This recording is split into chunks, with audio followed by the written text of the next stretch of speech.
Amigos do Mosaico, nós temos hoje uma visita nova e surpreendente. Eu acho que a maior parte das pessoas não conhece Roberto Liviano. Ele é promotor de justiça e líder do movimento... Líder do Instituto Não Aceito Corrupção. Líder do Instituto Não Aceito Corrupção.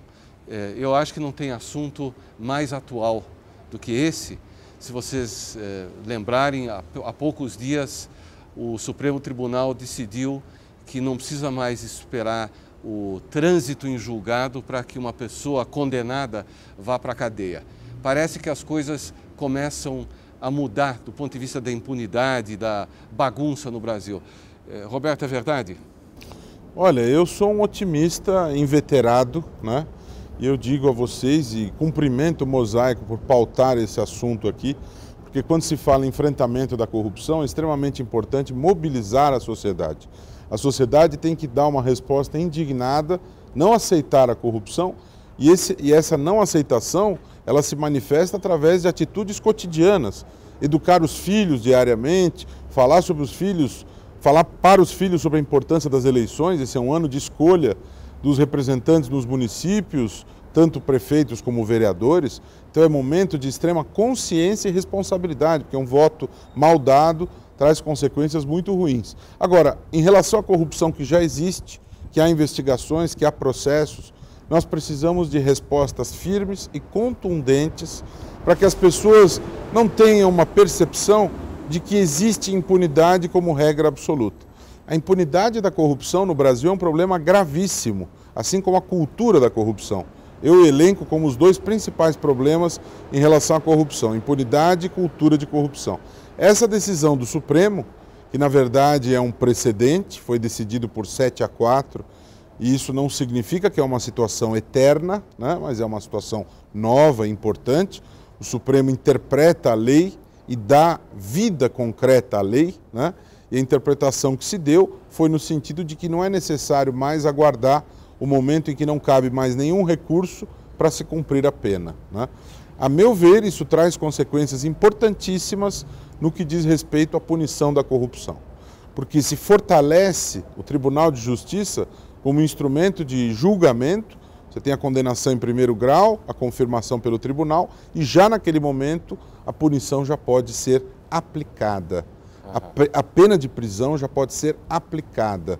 E isso gera nas pessoas, com certeza gerará a leitura de que não vale a pena transgredir a lei, porque os riscos são elevados. Nós estamos vivendo um momento muito rico também de colaboração com a justiça. Nós estamos vivendo um momento em que pessoas estão fazendo delações premiadas, colaborando com o sistema de justiça, e eu tenho a sensação, a percepção de que essa decisão ela gerará um aumento de delações, porque as pessoas vão avaliar que vale a pena colaborar, é muito melhor colaborar do que receber penas altíssimas. Então, eu não tenho medo em afirmar que o Supremo Tribunal Federal escreveu uma nova página na história do Brasil, uma página em que a impunidade deixa de ser um fantasma tão pavoroso. Óbvio que não se resolveu todo o nosso problema de justiça, tá certo? Nós precisamos ter as denúncias, o brasileiro ainda tem medo de denunciar a corrupção, né? Nós precisamos ter um sistema que funcione com eficiência, que as respostas sejam dadas num tempo razoável, num tempo adequado. Nós precisamos educar as próximas gerações para a ética, precisamos de princípios e valores. Essa é uma boa observação sua. Eu vou te cortar justamente para embarcar na próxima questão. No judaísmo, a ética é fundamental. Tem páginas e páginas e pensamentos e raciocínios e abordagens diversas sobre desde como negociar e se negociar com um fulano que está em dificuldades é diferente de negociar com uma pessoa, enfim, tem toda uma sensibilidade para a questão da justiça entre duas pessoas. Isso de alguma forma teve uma influência na tua decisão de ir atrás das injustiças? Eu acredito que desde criança sempre trouxe dentro de mim esta coisa do valor do justo, do valor do ético. Desde criança isso mexia comigo. situações que envolviam essas discussões sobre direito, sobre justiça, sempre me chamaram a atenção, desde jovem, né? Quando eu era adolescente, eu fiz um teste vocacional e o teste apontou com nitidez a vocação para o direito, né? Então, estudei direito na USP, com muita honra e muito orgulho, e sou promotor de justiça desde os 23 anos de idade e é a minha vocação mesmo, eu gosto de ser promotor. As leis judaicas, elas forneceram base para muitos ordenamentos em todo o mundo. A Torá, ela é base para as leis de muitos países. E o sentido ético das normas, ele é extremamente importante. No entanto, nós vivemos uma crise de valores, isso é inegável, né? Nós vivemos um momento, e não é só no Brasil, mas no mundo, em que nós temos uma exacerbação do materialismo, da instantaneidade, das relações líquidas, como bem define o sociólogo Zygmunt Bauman. Então tudo é muito efêmero, as relações são fluidas, são líquidas, né? É fundamental verificar o que a pessoa tem para que isso gere a valoração do que ela representa socialmente. Portanto, os valores éticos, eles não são colocados em primeiro plano, infelizmente. Nós precisamos resgatar isso. Nós precisamos educar nossos filhos e as próximas gerações para enaltecer a importância da ética, do valor, do respeito ao outro, da existência coletiva, né? Porque vivemos também tempos de individualismo exacerbado. Esse individualismo, ele é danoso em todos os sentidos. É danoso porque prejudica o próprio sentido humanista da existência, é danoso porque prevalece uma lógica egoística, né?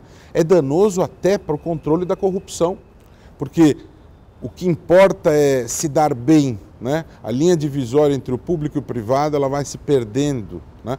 Portanto, você vê muitas pessoas, infelizmente, se apoderando da coisa pública, né? Com a lógica de um raciocínio, mas isso aqui não tem um dono específico. Quando há um assalto em que A assalta B, você tem o autor do crime e a vítima. O crime de corrupção, todos são vítimas. É um crime vago, né? Porque a sociedade toda paga, né? É necessário que as pessoas resgatem e enalteçam a importância da existência coletiva, humanista, ética, tolerante, respeitosa a direitos, respeitosa ao outro. O outro é invisível. O outro é invisível. Esse é um grande problema. O outro precisa ser visto e respeitado. O outro, todos nós, comunidade, coletividade. E o judaísmo tem uma base de valores muito preocupada com esse tipo de coisa. Vamos dar uma mudada de assunto.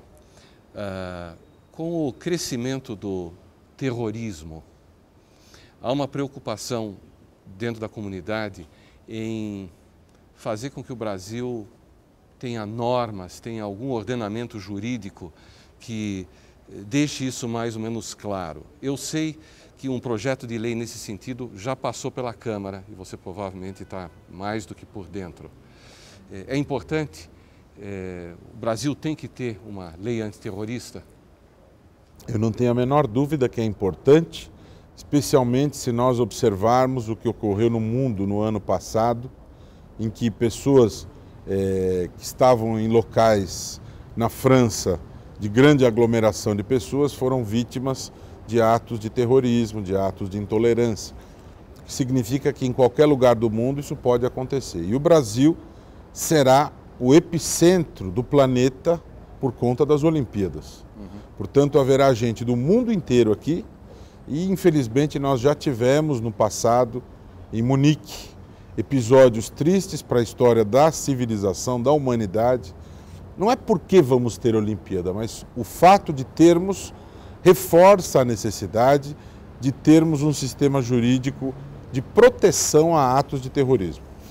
Tanto países mais liberais, países mais progressistas, como países mais conservadores, esses dois grupos de países vêm fazendo leis antiterrorismo. Então não é uma questão para países socialistas ou para países mais liberais, não. O mundo caminha nessa direção. E é necessário que se tenha uma lei que proteja a sociedade dos atos de terrorismo. O que tem gerado um impasse na discussão da lei brasileira é um viés, que que algumas pessoas estão interpretando, e é uma preocupação necessária, de que essa lei não seja um instrumento de cerceamento à liberdade de manifestação.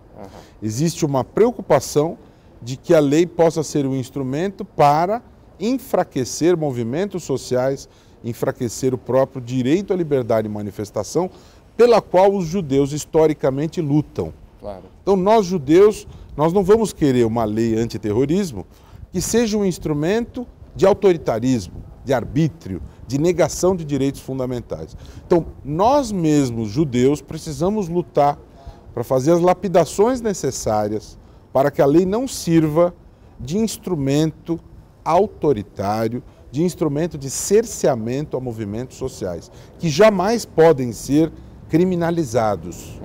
Pessoas que transgridem a lei individualmente devem ser responsabilizadas e punidas. Sim. Mas movimentos sociais não podem ser criminalizados, porque aí você está punindo o próprio associativismo. E punir o associativismo significa punir e castigar a própria sociedade. A sociedade precisa do associativismo, ela precisa dos movimentos sociais. Isso é sinal de saúde democrática. E nós não podemos criar um instrumento que, de um lado, proteja contra o terrorismo, mas, por outro lado, viole regras da convivência na sociedade. Roberto, como cidadão, eu tenho a impressão que nós temos muita lei, uma quantidade enorme, um emaranhado. Parece que a quantidade de escolas de direito que nós temos no Brasil é uma estupidez comparada com outros lugares do mundo. Podemos ser otimistas em relação ao futuro? Devemos olhar o futuro com preocupação? Você acha que... Como é que nós vamos ficar? Eu vou voltar para responder a tua pergunta ao tema da corrupção. Agora, no final de janeiro, a Transparência Internacional, que há 15 anos faz uma mensuração do índice de percepção da corrupção, ela apresentou os dados referentes a 2015 e nesse relatório, no índice de percepção, divulgado no fim de janeiro, o Brasil caiu 7 posições neste ranking, né? E isso foi visto pela sociedade, pela imprensa, como um desastre. Foi o país do mundo que mais caiu posições neste ranking. Ao lado do Brasil, apenas um pequeno país africano chamado Lesoto, que muita gente nem sabe que existe. A leitura que se fez desta queda foi uma leitura catastrófica.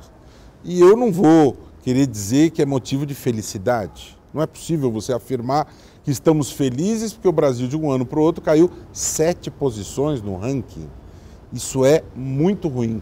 Cair da posição 69 para a posição 76 é muito ruim, enquanto que nós vemos que vizinhos da América do Sul, como Chile e Uruguai, ostentam bons padrões de controle da corrupção, padrões de nível europeu.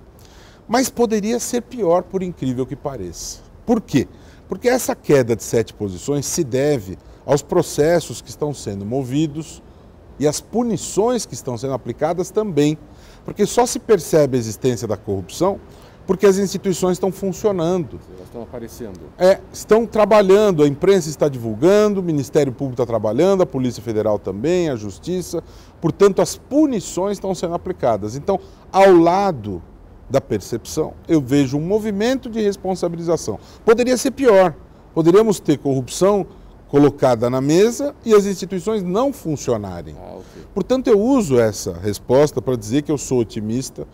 Apesar das dificuldades econômicas, sociais e políticas, as instituições funcionam, o país mantém a sua normalidade democrática, as pessoas precisam fazer a sua parte, educando as próximas gerações, votando com consciência, e é necessário, óbvio, cada vez mais, fortalecer o sistema de justiça, atualizar leis. Nós temos boas leis, temos ótimas leis, mas as leis precisam ser aplicadas, né?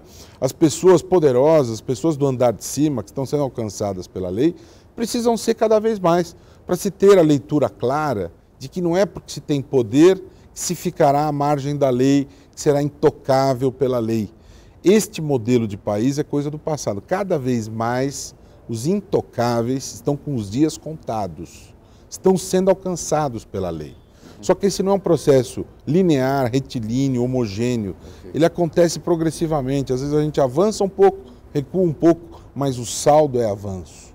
Então eu sou um otimista, acredito num país com um sistema de justiça que funciona, melhor controle da corrupção, uma democracia que se consolida. Agora, isso depende da mobilização e da atitude da sociedade também. Essa é a primeira vez que nós estamos aqui na praça gravando que começa a chover, mesmo que levemente. Talvez seja uma dica de que está na hora da gente encerrar a nossa entrevista. Ou que estamos lavando a corrupção. Pode né? ser. É um sinal de limpeza e higienização em prol da sociedade. Pode ser alvissareira a chuva. Uma ótima observação. Roberto, mais uma vez, eu lhe agradeço a oportunidade de conversar um pouquinho com você. Eu espero que vocês aí em casa tenham tido a oportunidade de conhecê-lo um pouquinho e ouvir que nem tudo está perdido.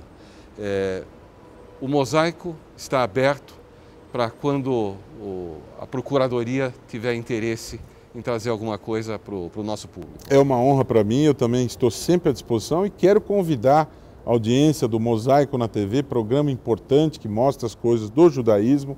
Todos acessem o nosso site www.institutonãoaceitocorrupção.org.br e a nossa página no Facebook também. Queremos que você curta, que você acompanhe, que você compartilhe, que você eduque seus filhos para uma mentalidade mais ética, mais correta, mais honesta, dizendo com plenos pulmões, não aceito corrupção. Shalom. Shalom, e nós voltamos já já.